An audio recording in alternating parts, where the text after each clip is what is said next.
ครับตาโอเราทรงยามาให้เลยอ่านยังเป็นว่าอย่างนี้ยาล้างทำความสะอาดมดลูกประสันกระชับช่องคลอดX3เอ้าทรงแม่กูแมงอย่างนี้กูว่าได้มีหมดลูกเลยคุณดูส้มฉายยังไงผิวพรรณเปล่งปลั่งโอ้ยเป็นอย่างน้อบ่ได้น้อวะคือทรงอย่างนั้นกูน้อว่าสิน้อเบิ่งนะนั่นนี่ก็นี่นะแล้วก็อีหลีแม่นี่นะล้างทำความสะอาดมดลูกว่าซั่นกูบ่ได้มีมดลูก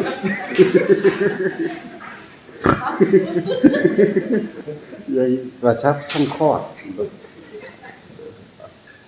นั่นนี่ก็มีบาดเห็นบ่ก็อีหลีมั้ยทรงอย่างนั้นกูน้อบาดนี้น้อ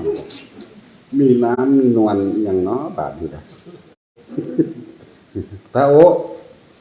เจ้ามีหมดลูกเจ้าก็เอาไปกินเองผิวพรรณจังเปล่งปลั่งเด้อว่าจริงๆเขาอ่านคนละแบบกันอันนี้มันก็ปัญหาอีกอันนึงที่เขารักษาปอดเลยว่าอ่านแล้วเลยอยากหัวซื่อแต่ของเบิ่งรุ่นมันผิดเอกสารกำกับยาเบิ่งผิดตอนนี้อีบูสุนเดอร์ผิวพรรณเป็นปั่นกระสับหมดลูกเป็นอย่างให้กูกินแบบใดนั่นแหละรับประทานครั้งละ2 เม็ดต่อสั่งอ้าวเรากูว่าได้มีหมดลูกผิวพรรณเป็นปั่นพูดถึงคนอ่านเอกสารกำกับยาพิษกับอะไรกับยาพิษ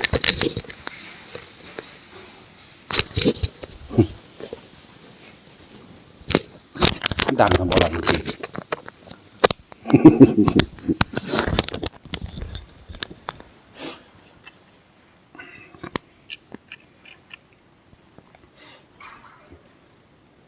ปฏิบัติธรรมกับบ่แม่นแต่ว่าเฮาเสียน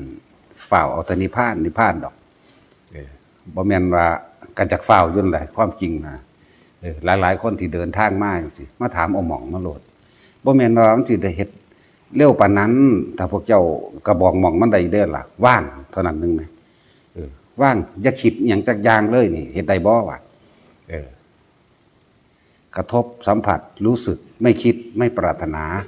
บ่ปรุงแต่งในสิ่งที่ตาเห็นหูได้ยินจมูกได้กลิ่นลิ้นได้รสกายสัมผัสแค่รู้สึกไม่ปรารถนามันบ่ปรุงแต่งต่อแล้วมันก็จบตัวก็ทำเอาหม่องมันเนาะคนเฮาส่วนมากมันเกิดภพเกิดภูมิเกิดศาสตร์ก็เพราะว่าตาเห็นเมื่อตาเห็นแล้วมันก็คิดอยากได้ดังใจอยากได้ตามปรารถนาก็เอาภาพที่เฮาเห็นนั่นแหละเอาคนว่าอยากได้ผู้นั้นจังซี่มันก็คิดปรุงแต่งไปนั่นแหละแล้วก็เกิดความรู้สึกในความยินดีพอใจนั่นล่ะภพมันก็เกิดแบบนั้น หูได้ยินก็คือการเรื่องนั้นเรื่องนี้เข้ามาก็ปรุงแต่งไปอยากอธิบายขยายความให้เขาเข้าใจเจ้าของมั่งหรือว่าอยากไปยืนยันตัดสินความผิดความถูกมั่งเกิดความรู้สึกเป็นความพอใจและบ่พอใจมั่งอันนั้นภพเกิดแบบนั้นสังขารคือความคิดเป็นปัจจัยมันเกิดวิญญาณก็รับความรู้สึกนั่นแหละในความพอใจกับบ่พอใจแต่ว่าอุเบกขาบ่ฮู้จัก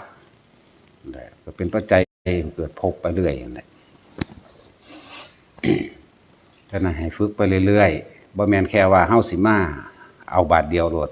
ผู้ใดก็อยากให้ได้บาทเดียวนั่นแหละแต่ต้องมีการสั่งสมเฮาต้องสั่งสมให้มันให้กำลังมันพอก่อนกำลังหยังกำลังความสงบกำลังแห่งสมถะนั่นแหละว่ากำลังความสงบอันนี้บ่ท่านได้แม่นสงบโดยปัญญาบ่ท่านได้แม่นการสงบโดยการเห็นความเป็นอนิจจังเห็นความเป็นอนิจตาเห็นตัวนี้สงบโดยปัญญาคือเห็นอนิจจังกับอนัตตาเห็นแล้วโล่งใจแล้วบ่มีการฝืนนี่คือสงบโดยปัญญาเป็นที่สุดของคำว่าสมาธิแล้วที่แรกบัดนี้ ในเมื่อความสงบโดยสมถะหรือความสงบโดยอารมณ์อันเป็นอุเบกขาบ่ท่านได้เต็มที่บ่ท่านได้ถึงมันก็เลยพิจารณาบ่ขาดพิจารณาสำนึงจิตบ่ได้ตั้งมั่นในความสงบหรือว่ากำลังสมถะนั่นแหละบ่พอนี่มันบ่ต่อเนื่องมันขาดวินขาดการปฏิบัติธรรมนี่บ่แม่นว่าแตาสิมานั่งปฏิบัติเอาอยู่เฉพาะในวัดเด้เฮาต้องใคร่ครวญและพิจารณาตลอดการทุกเมื่อทั้งทำการทำงานเด้เรียกว่าโยนิโสมนสิการพิจารณาใคร่ครวญอยู่กลับไปกลับมากลับไปอยู่เพราะสำนั้นตลอดบ่แม่นว่ามาสิปั้วเอาบาดเดียวโลดมาถามเอาหม่องมันนะการสังสมสุตตะคือการได้ยินได้ฟังแล้วก็พิจารณาสืบต่อเนื่องเมื่อมันพิจารณาบ่ถึงบ่ขาดจังซี่เฮาก็มาทำความสงบให้มันเกิดความรู้สึกที่ว่างๆไว้ซะก่อนหรืออุเบกขาความรู้สึกที่เป็นกลางๆไว้ถ้ากำลังมันถึงแล้วมันบ่ยากดอกอันนี้ถ้ากำลังมันถึง ส่วนมากมันสิขาดการต่อเนื่องผู้ใดก็มุ่งหมายโดยพระนิพพานนั่นแหละมุ่งหมายตัวเดียวสำหรับคนที่เห็นเบื่อหน่ายในการเกิดแต่ว่ายังบ่สามารถว่างได้ความเบื่อหน่ายมันมีอยู่สุขคนแต่ว่ามันว่างบ่ทันได้มันเป็นยังว่างบ่ได้กำลังทั้งสองอย่างบ่ถึงวิปัสสนาสมถะกับวิปัสสนากำลังสมถะบ่ถึงวิปัสสนาก็บ่แจ้งจิตก็เลยบ่ตั้งมั่นคือสมาธิตั้งมั่นในความอันเป็นในความว่างอันเป็นอุเบกขาเด้ความสงบอันเป็นอุเบกขาคืออารมณ์บ่เกิดเด้นะอุเบกขานั่นฉะนั้นเราต้องกลับขึ้นมาหาคำว่าสติสกอนกลับขึ้นมาหาสติทีนี้เราสิเอามาจับไปใส่ก็จับไปล่มนั่นแหละทั้งสติปัฏฐาน4อย่าง4ละเฮาอาศัยอานาปานสติเป็นฐานที่ตั้งเป็นฐานที่มั่นเป็นหลักยึดไว้ซะก่อนเป็นวิหารธรรมเป็นเครื่องอยู่เพื่อให้เกิดความสงบซะก่อนคำว่าสงบเนี่ยให้แยกนั้นเป็นสงบอันปราศจากการคิดแต่ว่าคิดอยู่ในอารมณ์เดียวเรียกเอิ้นว่าเอกคตาจิตเอกคตารมณ์เอกคะนี่เอกะแปลว่าหนึ่งคตานี่คืออารมณ์คตาจิตคิดเป็นหนึ่งเดียวคิดเป็นหนึ่งเดียวรวมกันเป็นหนึ่งระหว่างความคิดกับอารมณ์เลยเป็นหนึ่งเป็นอุเบกขาฉะนั้นพวกเฮาจึงฝึกการจับลมหายใจนั่นเองเมื่อเฮาจับลมหายใจแล้ว สิ่งที่เกิดขึ้นต่อไปก็คือว่าเอาอาการปิติที่เกิดขึ้นระหว่างหน้าผากไปเอิ้นอุณหภูมินั้นมาเป็นเครื่องบังคับอันนึงมาเป็นเครื่องรู้มาเป็นความรู้สึกที่รู้อันนึงรู้หยังถ้าเฮาคิดออกไปทางอื่นแล้วเกิดอารมณ์ในความพอใจกับเรื่องอื่นๆแล้วตัวนี้หายปั๊บคำว่าเรื่องอื่นๆคือเรื่องในความอยากได้ในโลกนั่นแหละในความโกรธในความเกลียดอันนั้นแหละมันหายโลดอันนี้ความรู้สึกอันเป็นปิติอยู่ระหว่างกลางหน้าผากเฮามันหายปั๊บ เฮาก็ฝึกให้มันเป็นแล้วกลับมาให้เร็วจังซี่เฮ็ดได้กลับมาให้เร็วถ้าผู้เป็นแล้วบ่ยากดอกก็แค่ว่าเหลือบตาเบิ่งปลายจมูกเจ้าของหายใจเข้าฟืดเดียวแน่มันเร็วกว่าลัดของมือซะด้วยซ้ำไปมันเกิดภาพขึ้นมาทรงไว้รักษาไว้ประคองไว้บัดนี้อย่าให้มันเคลื่อนออกแต่นั้นเฮาจะต้องประคองไว้ให้มันได้ตลอดมือตลอดเว้นเด้บ่แม่นแค่ว่าสิมาเฮ็ดเอาอยู่แค่นี้30นาที20นาทีบ่หรือชั่วโมงบ่บ่แม่นซ้ำนี้เด้เฮ็ดไปตลอดยืนเดินนั่งนอนแล้วคำว่าการทำสมาธิหรือการทรงฌานนี่บ่แม่นว่าเฮาสินั่งอย่างเดียวเฮ็ดให้มันได้ย่างอยู่ก็ให้มันได้ย่างอยู่ก็เฮ็ดได้กินข้าวอยู่ก็เฮ็ดได้ทำการทำงานอยู่ก็เฮ็ดได้สั่งสมให้มันเกิดพลังจิตซะก่อนให้มันเกิดพลังให้มันเกิดกำลังในการสิพิจารณานั่นเองแต่กำลังมันบ่ถึงมันพิจารณาไปได้อยู่แต่ว่าความรู้สึกในความพอใจหรือบ่พอใจมันบ่ขาดออกจะได้บอกว่าให้เอาความรู้สึกทางในของเจ้าของเองนี่แหละเป็นเครื่องยืนยันตัดสินเจ้าของเองคำเว้านั่นน่ะมันยืนยันตัดสินกันบ่ได้ดอกเพราะมันไปทองจำมาแต่ความรู้สึกที่มันออกมาจากสีหน้าสีตา มันจับได้ความรู้สึกออกจากสีหน้าสีตาอารมณ์มันจะออกจากบ่ล่ะลักษณะท่าทางสีหน้าสีตาแต่ว่าส่วนคำเว้านั่นน่ะจับบ่ได้แต่ความรู้สึกจับได้ แล้วความรู้สึกนั่นก็ตัวเจ้าของบ่ได้พอตัวผู้อื่นได้แต่คำเว้านั่นแหละละลายอย่างที่ว่า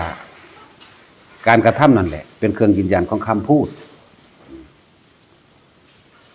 การกระทำเด้เป็นหลักฐานใดบางคนพูดดีสระสวยแต่ว่ากระทำอย่างหนึ่งบางคนพูดก็โหกหักบงเป้งไปแต่ว่าการกระทำดีนั่น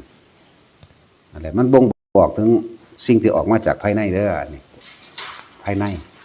บ่งบอกถึงภายในนั่นจึงอยากให้ทุกคนนั่นน่ะพยายามที่จะรักษาอารมณ์อันเป็นกุศลไว้ซะก่อนเมื่อรักษาอารมณ์อันเป็นกุศลคำว่าอารมณ์มันเป็นกุศลฟังให้ดีในการสังสมนี่นะบุญอันเกิดจากตาหูจมูกลิ้นกายเป็นจังใดใจเป็นใหญ่ใจเป็นประธานเฮาตั้งไว้ที่ใจเฮาก็คือว่าถ้าเฮาเห็นดอกไม้ดอกบัวจังสิอยากเอาไปถวายพระเด้อยากเอาไปบูชาพระเด้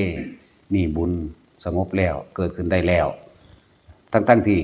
บ่ท่านได้ไปเด็ดเอาดอกบัวนั่นไปถวายเลยนั่นแหละเรื่องว่าบุญความสงบเย็นเกิดขึ้นแบบนี้แล้วบุญเกิดจากตาบุญเกิดจากหูได้ยินได้ฟังเขาส่วนกันไปวัดได้ยินได้ฟังเสียงสวดมนต์นั้นนี่คลอเคลียหึมไปน้ำเขาจังสี่นี่ก็เป็นบุญแล้วเนี่ยบุญอันเกิดจากตาจากหูจมูกบุญอันเกิดจากลิ้นคือจังเฮาได้กินอาหารแซ่บๆจังสิคิดถึงพ่อคิดถึงแม่คิดถึงบุคคลผู้มีพระคุณคิดถึงจากผู้นี้ได้กินน้ำเด้หรือว่าอยากเอาไปถวายพระอย่างก็แล้วแต่นี่ก็เป็นบุญแล้วตาหูจมูกลิ้นบุญนั้นเกิดจากกายได้กระทบสัมผัสสิ่งที่อ่อนนุ่มเสื้อผ้าอุ่นเด้นี่คิดฮอดพ่อแม่หรือเห็นผ้าเป็นตาอุ่นเป็นตาอยากเอาไปถวายพระเด้อย่างสิ่งนี้ก็เป็นบุญแล้วตาหูจมูกลิ้นกายนี่เด็กนี่แหละจังว่าคนจังว่าใจเป็นใหญ่ใจเป็นประธานถ้ามันมาสำเร็จที่ใจตรงนี้เอง นี่คือมันเป็นอภิธรรมหมดเด้นี่พวกเจ้าเอ๋ยมันธรรมดาเด่นนั่นแหละธรรมอันสูงก็มันก็เกิดจากใจอะธรรมก็เกิดจากใจคือกันธรรมก็เกิดจากใจคือกันนั่นจะว่าทุกคนสั่งสมเอาไว้บ่แม่นว่าเฮาสิมานั่งเอาอยู่บังเดียวฝึกหัดทำจิตให้ดีฝึกหัดทำความรู้สึกนึกคิดให้มันเป็นบุญก็คือให้มันถึงความสงบได้นั่นเอง สังสมไปเรื่อยๆสังสมแค่การเห็นจังสิเฮ็ดจังใดสิเกิดบุญได้เนี่ยเกิดบุญได้เพราะว่าเฮาเห็นสิ่ง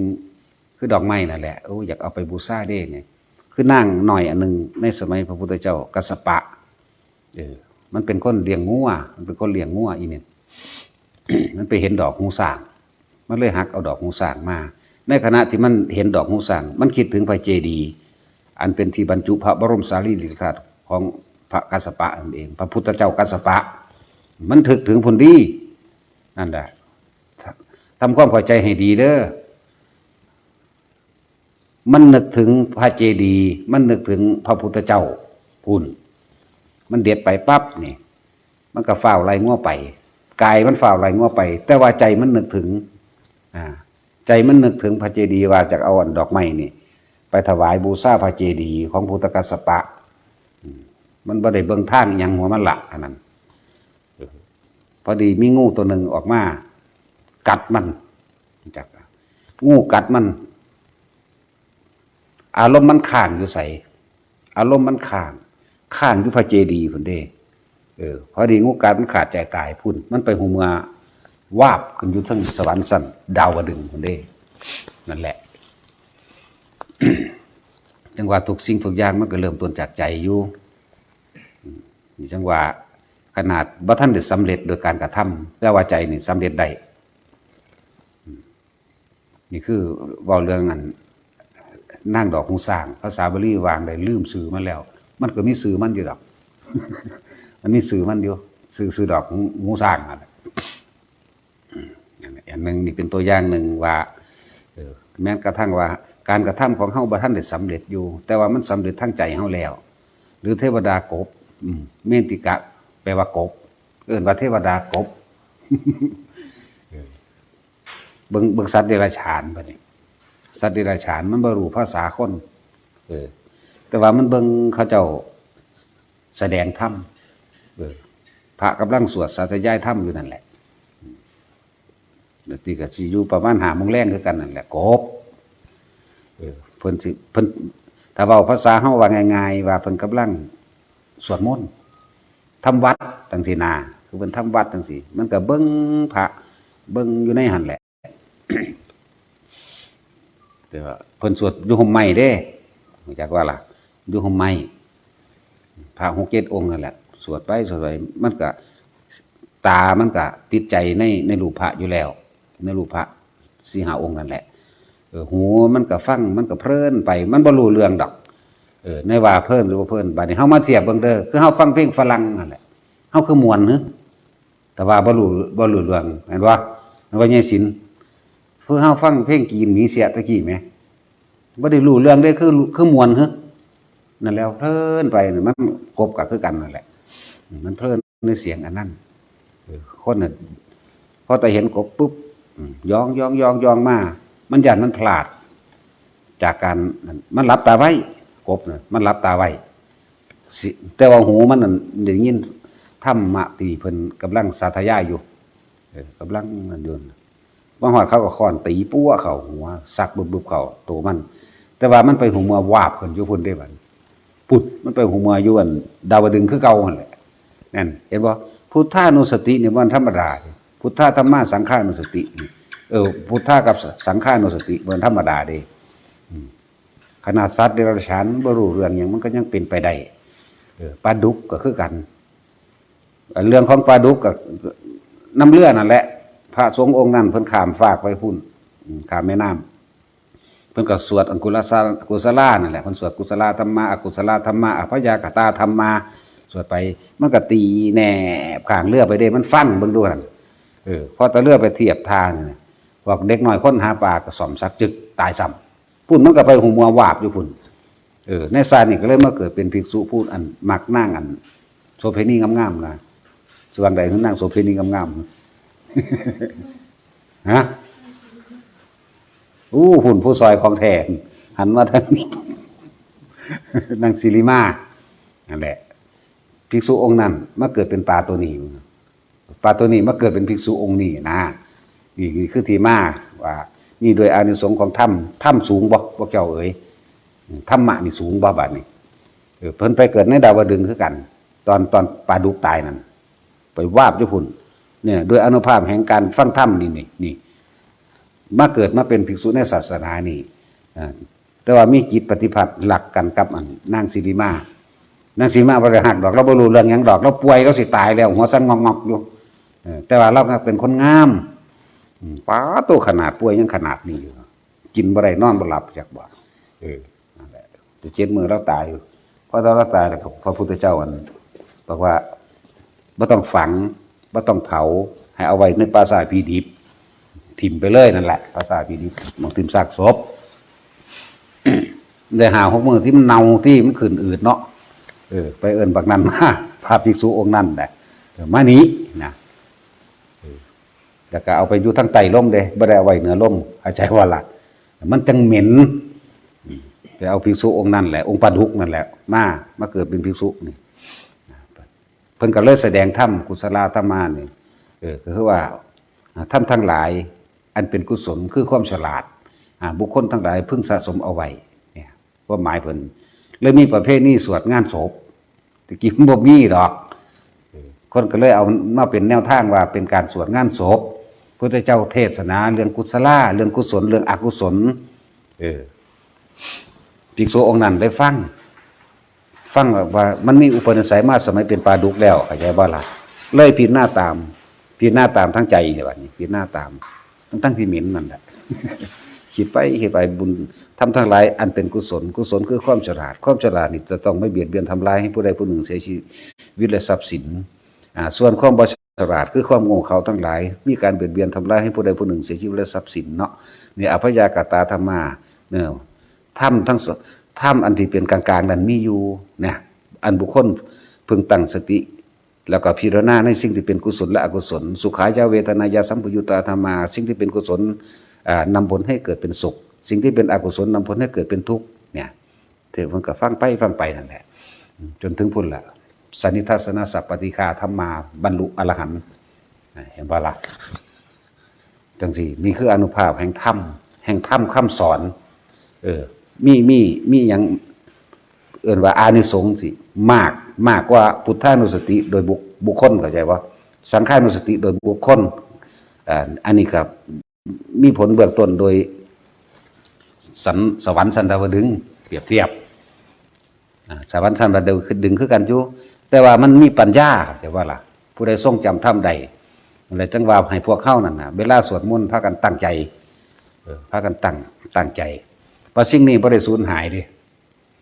ผู้ใดสิเรียกว่าเหตุแห่งการบรรลุธรรมมันก็มีอยู่5อย่างนั่นบ่ล่ะนี่เอิ้นว่าสัจจยะหรือสาธยายคำสอนของพระพุทธเจ้าถึงสิเป็นบทบาลีก็ตามตั้งใจใส่โลดสมมุติว่าศาสตร์นี้เฮาบ่อาจสามารถสิบรรลุได้แต่ว่าเฮาไปจำในธรรมจักรกับปวัตตนสูตรได้ขึ้นอกข้องปากขึ้นใจเข้าใจว่าล่ะจำได้จะกะไปเกิดอยู่ในสวรรค์สันใดสันหนึ่งเมื่อพระพุทธเจ้าองค์ใดองค์หนึ่งแสดงธรรมนะบรรลุข้างบนเลยก็มีอันนี้แหละจังว่าอานุภาพของคำว่าพระธรรมคำสอนพระธรรมคำสอนนั่นแหละแปลว่าศาสนาแหละคือคำสอนให้พวกเฮาเดินตามบัดนี้เฮาสิเดินตามบ่นะบรรลุข้างบนก็มีบางที่เทพหมู่บริษัทเดียวกันพวกบรรพสัตว์เดียวกันในสั้นเดียวกันหมู่พวกเดียวกันคุยกันเรื่องธรรมจากบ่เทวดากับเทวดาคุยกันเรื่องธรรมเป็นเหตุให้บรรลุธรรมใดจังว่าธรรมนั่นน่ะมีอานุภาพสูงแต่ว่าส่วนมากคนเฮาติดคนเนาะคือพระพุทธเจ้าจังซี่ยิ่งใหญ่นะติดโดยรูปโดยพระสงฆ์จังซี่ถ้าติดธรรมะนี่ติดคำสอนมันเป็นปัญญาเด้ตัวนี้มันเป็นปัญญามันเป็นแนวทางจังว่าหลายๆคนส่วนมากสิพุทธานุสติมากแต่ธรรมานุสติคือวานล่ะธรรมานุสตินี่มันเป็นต้องได้ยินได้ฟังต้องทำความเข้าใจบาดนี้โดยภาษาบาลีมันแปลบ่ได้แล้วอีกอย่างหนึ่งคือขี้ข้านทองอ่านเอานำเนาะแม่นว่าล่ะถ้าใครครวนพิจารณาโดยธรรมอยู่แล้วธรรมานุสตินี่ใครควรทำเด้ใครควรไปใครควรไปบาดมันตกระวางมันพวกเข้ามาก็มีเด้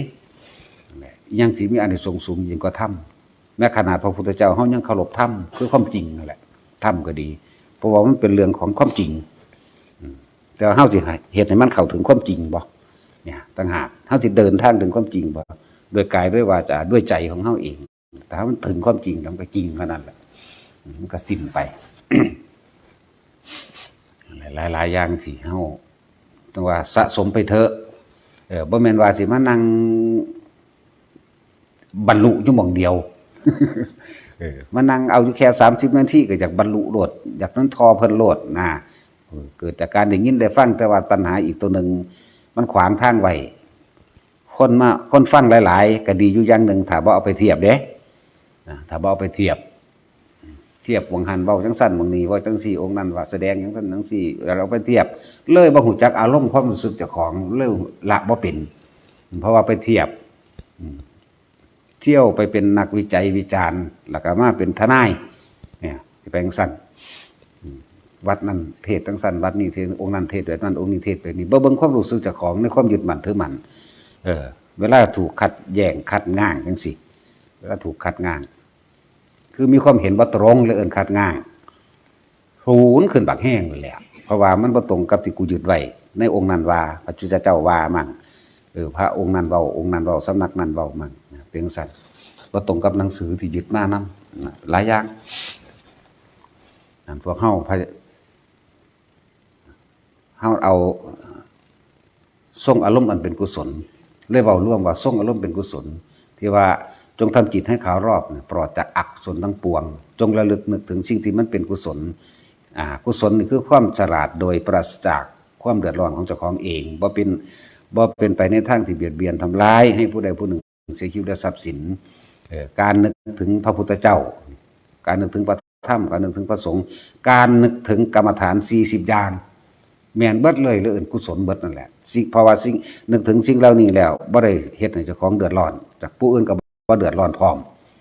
บ่ถูกทำลายอีหยังกับไผเนี่ยนี่เว้ามันกว้างคำว่าทรงลมเป็นกุศลที่ในเฮาแคบเข้ามาให้ทุกคนหันมาหาลมหายใจของเจ้าของเอง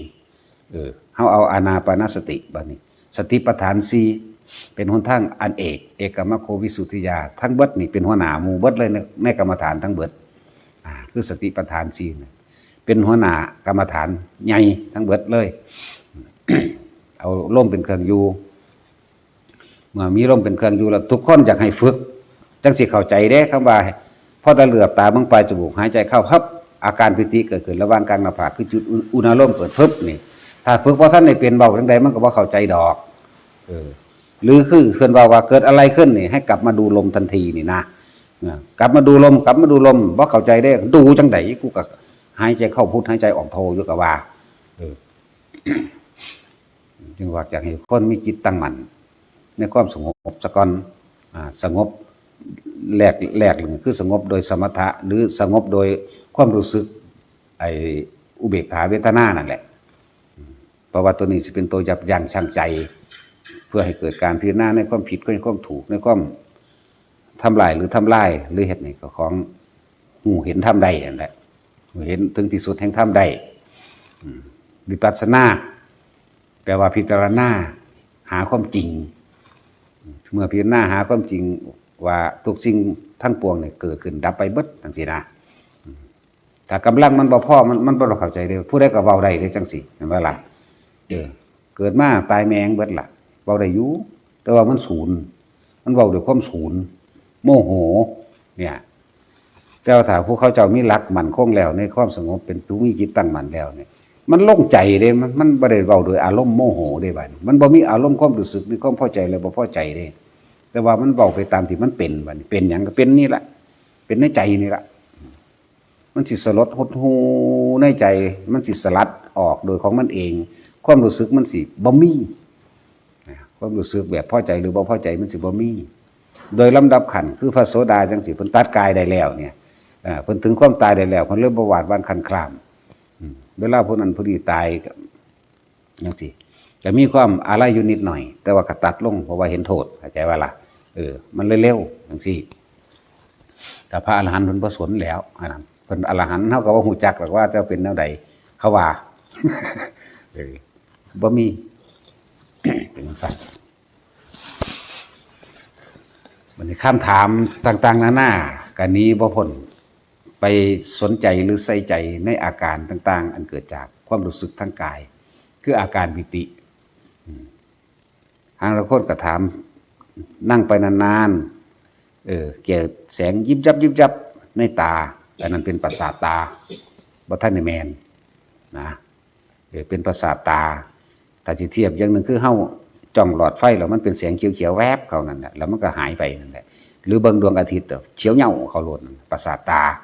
อันนี้บางคนมันหลับตาเคร่งเกินไปหลับตาคริมมันบ่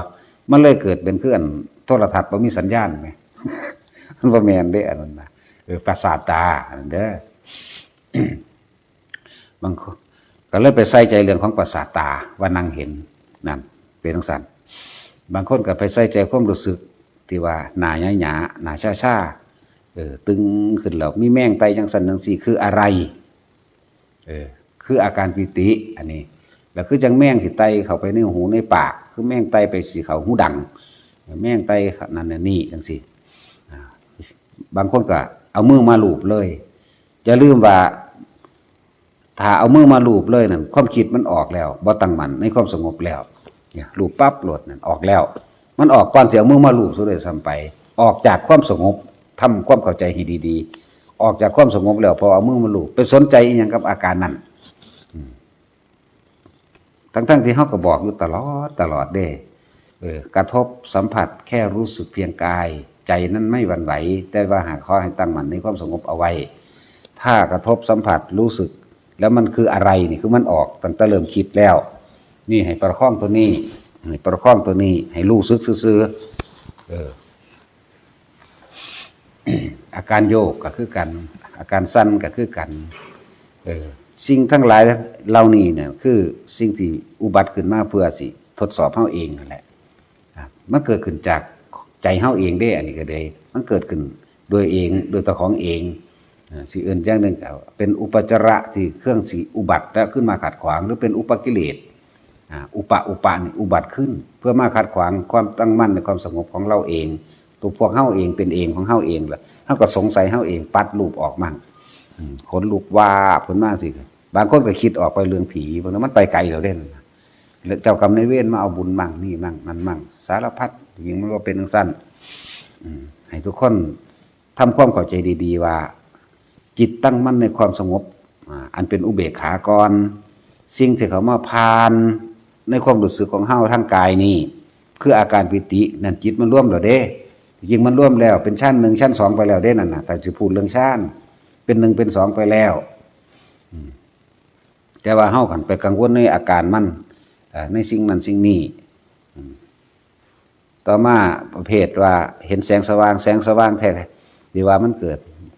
มันพุ่งมาแต่ไกลๆก็มีมันพุ่งออกไปจากขึ้นหน้าผากหน้าอกเฮาก็มีมันวาบคือท่านระวังทำกลางก็มีวาบในเลื่อยตาเฮาไปวาบคือโลกก็มีเป็นธรรมดาการเห็น10 ครั้ง20 ครั้งมันก็ยังตื่นเต้นตกใจอยู่เป็นธรรมดาแต่เฮาเห็นบัดนี้ให้ทำความเข้าใจซะว่าอันนี้คือสิ่งที่มันอุบัติขึ้นมาเป็นอุปกิเลสเพื่อสิให้ทดสอบทดลองจิตของเฮาเองว่าเฮาสิตั้งมั่นในความสงบบ่แสงเสียงก็คือกันเสียงต่ำกันเลยเด้ก็มีบางที่ก็เสียงสวดมนต์ดังจากท้องฟ้ามั่งดังจากป่ามั่งหรือดังจากสถานที่หาเสียงบ่ได้หลายคนก็ส่งจิตเสียงมาจากไสนี่ออกเข้าใจว่าล่ะเอาดีๆเด้อออกไปพิจารณาเสียงว่าเสียงมาจากไสสวดมนต์บทใดเนี่ยเสียงระฆังก็มีเสียงตีระฆังเสียงตีของเสียงตีกลองแบบโบราณเสียงตีระนาดก็มีเนี่ยเป็นธรรมดาที่พวกเข้าได้ยินใหม่ก็เลยตกใจมั่งเลยพิจารณาหาเจ้าของเสียงเจ้าของเสียงบ่ต้องไปหามันดอกนี่คือสิ่งที่อุบัติขึ้นเหตุให้เฮาบ่ตั้งมั่นในความสงบให้เข้าใจดีๆนี่คือประเภทเสียงเสียงเทศนาก็มีเสียงแสดงธรรมก็มีบางทีเสียงนิ่มนวลดังจากท้องฟ้าก็ไปเข้าใจว่านั่นเป็นเสียงพระพุทธเจ้าเสียงจากพระนิพพานยังบ่มีแนวจังซั่นบอกให้เลยว่าบ่แม่นบ่แม่นเด้อ จะไปเข้าใจว่านั่นมันหลอกข้างเบิดนั่นแหละทีนี้บอกว่ารูปรสจังซี่รสกลิ่นกินรสนี่บ่ค่อยมีปานใดแต่ว่าเรื่องกลิ่นนี่มีบางทีก็หอมดอกไม้ดอกนั้นดอกนี้ก็ว่าไปนี่มันออกแล้วเด้เข้าใจเด้อในขณะที่เฮาคิดพิจารณาหากลิ่นดอกนั้นกลิ่นดอกนี้มันออกแล้วตั้งแต่เฮาเริ่มคิดออกแล้วออกจากความตั้งมั่นในความสงบนั่นอันเป็นอุเบกขามันออกแล้วหมายถึงว่าให้แต่ละคนทำความเข้าใจกับตัวเองให้ดีทำความตัวเองเข้าใจเป็นกลิ่นดอกไม้ธูปเทียนเป็นกลิ่นซากศพเป็นกลิ่นอย่างที่หอมเย็นๆจังซี่คือกินดอกดินจังซี่หลายๆอย่างถ้าเฮาคิดออกไปปั๊บนี่คือบ่ตั้งมั่นในความสงบแล้วเป็นหยังคือเน้นย้ำเหลือเกินแท้อันนี้เพราะทุกอย่างมันสิออกจากใจเฮานั่นแหละออกจากความคิดเฮานั่นแหละจึงบอกให้เน้นย้ำสิ่งเหล่านี้บ่ให้ออกไปคิดกับมันบ่ให้ไปหาเหตุผลกับมันกินดอกหยังนอนี่คือออกปั๊บนี่เครื่องคลื่นรบกวนสมาธิคลื่นรบกวนพวกนี้เป็นเครื่องรบกวนกับแมนเป็นคลื่นรบกวนกับแมนเป็นอุปกิเลสกับแมนบอกไปเบิดเพื่อทุกคนเข้าใจในสิ่งที่ไปรู้ไปเห็นหลายคนไปยึดเป็นจริงเป็นจังเป็นเรื่องเป็นเล่าไปเลยได้ว่าธรรมดาได้ถูกหลอกออกไปบักไกลๆเลยนั่นน่ะ ออกไปไกลแล้วอันนั้นยิ่งเฮาต้องประคองรักษาสติของเฮากลับมาเฮ็ดจังใดถ้ามันไปกลับมาลมหายใจปั๊บทันทีเลยกลับลมหายใจอย่าไปส่งความคิดหามันเด้พวกนั้นเฮ เขาต้องหยุดคิดสิ่งเหล่านี้ซะก่อนเราจังมาคอยพิจารณาแบบอีกแบบหนึ่งดอกอันนั้นเพื่อให้มันเกิดความตั้งมั่นคงบ่หวั่นไหวซะก่อนบัดนี้บัดนี้ภาพที่เฮาเห็นต่างๆนานาเห็นบุคคลที่ตายไปแล้วเห็นสวรรค์เห็นนรกก็สร้างเห็นก็ให้เห็นไปเถอะอย่าคิดออกบางทีก็เห็นบุคคลที่รู้จักตายแล้วก็ไปคิดน้ำเขาได้บัดนี้โอ้ยตาเลโตนจังซั่นจังซี่ทำบุญหยังจังสิถึงน้ออันนั้นน้ออันนี้น้ออย่าพึ่งให้เจ้าของสังเกตความรู้สึกของเจ้าของว่าเป็นผู้บ่มีอารมณ์ความรู้สึกหรือความพอใจได้บ่พอใจได้สักก่อนหน้าความเห็นเหล่านั้นมันจังสิจริงดอกหมายถึงว่าผู้ละกิเลสได้แล้วแต่เขาบ่ได้ตกใจบ่ได้ตื่นเต้นบ่ได้หวั่นไหวหรอกเด้ผู้เพิ่นละกิเลสได้โดยลำดับนั่นน่ะมันก็มียังมีกิ่งมีปอมเด้แต่ผู้เพิ่นสิ้นแท้ๆน่ะเพิ่นสิหน้าเอาดอกอันใดจริงอันใดปลอมก็ดีพวกนั้นมันจังเป็นการเห็นที่แบบบ่ผิดพลาดนะสำหรับพวกเขายังมีอารมณ์ความรู้สึกในความพอใจและบ่พอใจเนี่ยผิดพลาดเยอะนะผิดพลาดเยอะเลยโดยเฉพาะประเภทไปหาทำนายทายทักความนั้นความนี้ผู้นั้นเป็นจังซั่นผู้นี้เป็นจังซี่บุคคลที่ทรงฌานคำว่าทรงฌานนี่บ่แม่นว่านางรับตาเด้อเฮาเอาอาการที่เฮาเพ่งอยู่ในความรู้สึกอันเป็นอุเบกขาเข้าใจบ่รับตาก็เป็นส่วนหนึ่งมื่นตาก็เป็นส่วนหนึ่งบ่ได้ไปยืนยันผูกขาดว่าต้องมานั่งสมาธิรับตาแบบนี้รักษาอารมณ์ความรู้สึกอันเป็นอุเบกขาที่สอนให้ทุกคนจับจุดอุณาโลมได้นั่นแหละเห็นให้มันได้การเห็นที่น่าอัศจรรย์ยิ่งกว่าการเห็นแบบในการนั่งรับตาคือการเห็นโดยตาเป้านี่เองมันทั้งเป็นตาหนาเสือยิ่งกว่าการเห็นโดยนั่งรับตาตัวบ่ซั่นสิว่าอุ้ยภาษารับฝันสุมาคุยของเฮาเมื่อตายเห็นวัตถุอย่างนี่ได้ยินพร้อมเรื่องราวอย่างต่างๆคือผีคุยกันว่าง่ายๆจังซี่ก็ฟังเขาคุยกันเรื่องนั้นเรื่องนี้หาอยู่หากินคือคนนี่แหละในภพภูมิต่างๆจักสิจริงบ่จริงแต่เว้าให้ฟังซื่อในระหว่างถ้าทั้งสิเทียบหญ้าคือหญ้ากับแก่นี่บ่ท่วมตุ่มม่องพวกอัน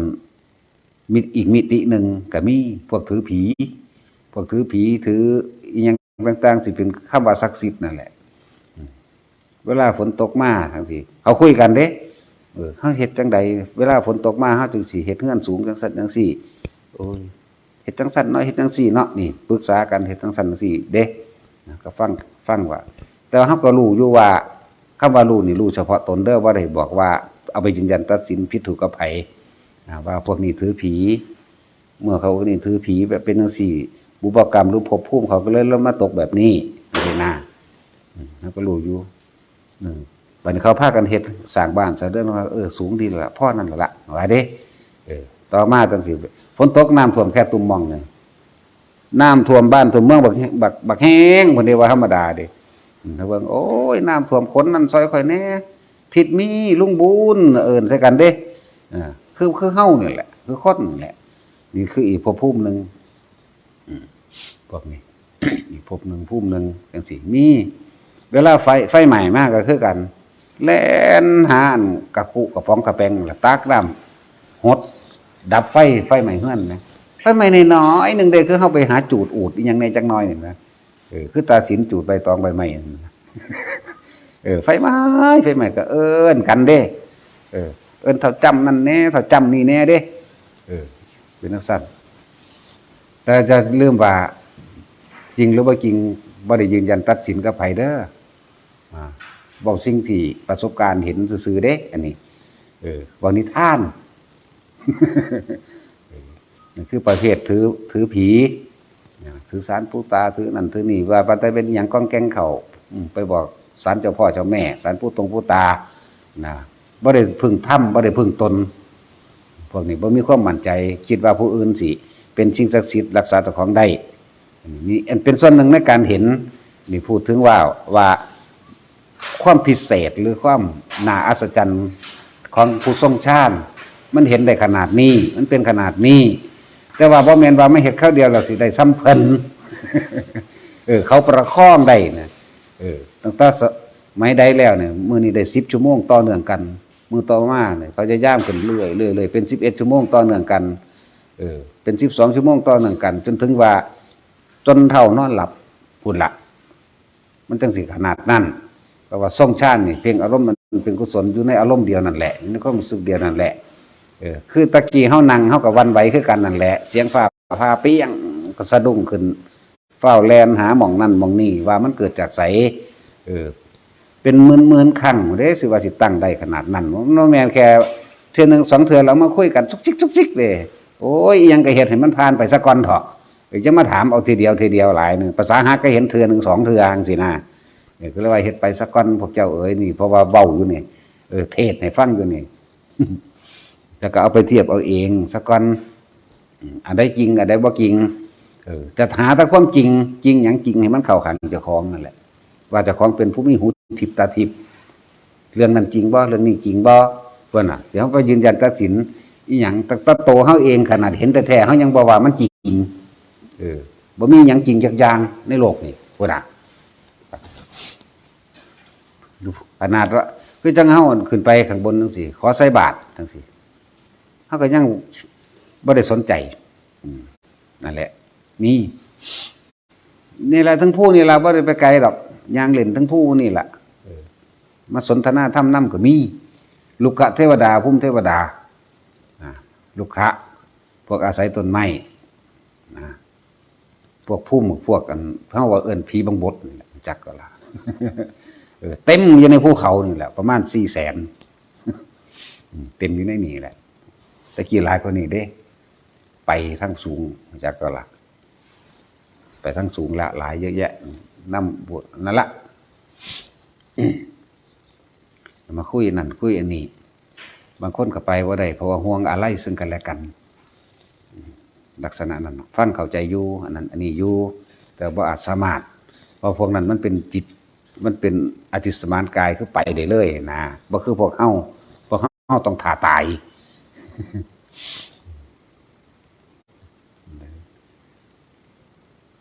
แต่ภพภูมิที่สมบูรณ์มากที่สุดสามารถแก้ไขและเปลี่ยนแปลงตัวเองได้คือมนุษย์นี่เองพวกเขาแก้ไขยากอยู่เด้เปลี่ยนแปลงยากอยู่เด้พวกเขานี่ขาคนมาเท่าไรก็สร้างปล้นกี้ขามาเท่าไรก็ตามทำผิดอย่างอื่นๆมาเท่าไรก็ตามเว้นไว้แต่อนันตริยกรรมเฮายังสามารถสิบรรลุทำเป็นพระอรหันต์ได้ในปัจจุบันศาสตร์นี่เลยบ่แม่นได้ว่ามันสิเฮ็ดบ่ได้เพิ่นยืนยันผูกขาดไว้โดยตำราว่าอนันตริยกรรมเท่านั้นบ่อาจสามารถบรรลุได้แต่อย่างอื่นๆคือบรรลุได้อยู่นี่นะนั่นแหละเพราะฉะนั้นองคุลิมานเพิ่นสิบรรลุได้บ่นายโจรคาตเป็นอนาคามีได้ในบันทึกไว้เห็นบ่ล่ะขาหลายกว่าองคุลิมานอีกไล่เข้าไปหาฮอดสันตติอมาตย์อันนี้สันตติอมาตย์ขาหลายกว่าหมู่อีกมันได้บรรลุอรหันต์จังซั่นแหละสันตติอมาตย์เราไปโจทย์เราไปปราบอันกบฏชายแดนเด้ซั่นชนะเห็นบ่พระราชาก็ฉลองให้เอานางสนมผู้นึงให้16 ปีตอนนั้นบักเฒ่าใหญ่ก็ยังว่า40 กว่าปีได้เด็กน้อยเนาะมันก็มั่วเมาเป็นธรรมดาเฒ่าใหญ่นี่บ่ตอนเราบ่บรรลุเด้ ก็มั่วเมาได้หั่นแหล้วก็มีการฆ่าแพะฆ่าแกะฆ่าเป็ดฆ่าไก่แม่นบ่นั่นฆ่าสัตว์แล้วบ่ว่าพุ่นตะขาโจรมากกับพ่อแห้งแล้วนั้นมาฆ่าอันนี้ก็กับแกมกับเหล้าอีกยังมามั่วเมาสุราเมลัยแล้วสิคุยโอ้อวดมันก็มีอยู่แล้วล่ะเห็นบ่มันผิดวัตถุอันว่าซั่นอีนางน้อยนี่ก็ผิดอีกแต่ว่าอีนี่มันตายบัดนี้อีอันนี้เสียใจแห้งบ่ฮู้จักสิไปแล่นออกไปหาพระพุทธเจ้าพระพุทธเจ้าแสดงธรรม4 บาทคาถาบรรลุอรหันต์แน่จังว่าทุกคนสามารถเริ่มต้นไม่ได้ตั้งไม่ได้อย่าไปโหยหาอาลัยเฉพาะอดีตที่ว่าโอ้กูบ่ได้ดอกกูเป็นคนบาปแบบนั้นแบบนี้คือกันล่ะครับมันนายจุลคาตนี่ภาษาริบุตรเพิ่นฮู้ว่าผู้นั้นสิตายเพิ่นเลยเข้าไปโปรดเอาเคยมีบุญคุณต่อกันในอดีตนายจุลคาต พวกว่าคนป่วยเนี่ยคนแนะนำจังใดก็ฟังไปอีกเด้อนายจุลคาตแล้วป่วยแล้วภาษาริบุตรไปยืนอยู่หน้าบ้านเลยบอกเมียว่าพระคุณเจ้านั้นมาหยังให้เราไปข้างหน้าเฮาเป็นคนบาปเฮาบ่อาจสามารถทำบุญได้ดอกเฮาฆ่าคนมาหลายนั่นเห็นบ่ คิดถึงสิ่งที่เป็นอดีตในความเร็วยามใดเศร้าหมองยามนั้นถ้าแม้เราตายใจขาดขนาดนั้นลงนรกทันทีแล้วก็ล่ะแต่ว่าภาษาลีบุตรบอกว่าบ่ได้มาบิณฑบาตไม่เยี่ยมเอ้าเยี่ยมจังได๋บ่แม่นญาติกัน เขาบ่ฮู้ว่าแนวใดเนาะบ่แม่นญาติกันสิมาเยี่ยมอีหยังน่ะให้ขอเข้าไปแน่ไผละเพิ่นก็แสดงธรรมเด้บัดนี้อันนี้แหละคนป่วยเฮ็ดจังไดสมควรสิแนะนำจังไดขนาดคนบ่รู้เรื่องธรรมะเลย